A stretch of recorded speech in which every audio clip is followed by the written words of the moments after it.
আজি আমি ঘৰতে বাৰ্গাৰ বনাই খাম। তাৰ কাৰণে আলু এয়া ফ্ৰাই কৰিবলৈ কাটি দিছে। সৰু সৰুকৈ তেল গৰম কৰিব দিছোঁ কেৰাহীত। এয়া হৈছে পেষ্টটো বনাই লৈছোঁ। এইটো কৰ্ণফ্ল'ৰ বেচন হালধি নিমখ দি পেলাই এনেকৈ পেষ্ট এটা বনাই লৈছোঁ আৰু তেল গৰম হৈছে আৰু এইখিনি ফ্ৰাই কৰি লৈছোঁ। মোৰ হাজবেণ্ডে বনাই আছে, মই কিন্তু ভিডিঅ'হে কৰি আছোঁ দেই। কৈ দিছোঁ আৰু সঁচা কথাটো। এয়া বাৰ্গাৰখিনি এনেকৈ মাছটো কাটি ল'ব লাগিব। এইটোতো বাৰ্গাৰৰ ব্ৰেডটো কিনি আনিছোঁ।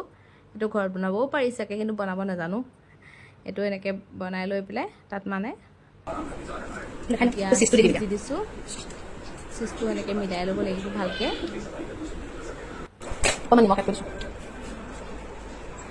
তাৰপিছত এয়া ধুনীয়াকৈ সজাই দিছোঁ।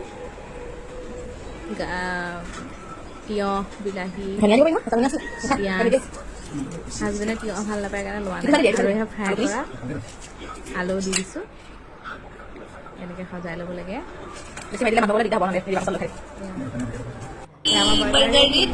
বহুত টেষ্টি হৈছে খাবলৈ। এনেকৈ ঘৰত বনাই খাই ভাল লাগে। সেয়া টেষ্টি বাৰ্গাৰ ৰেডি।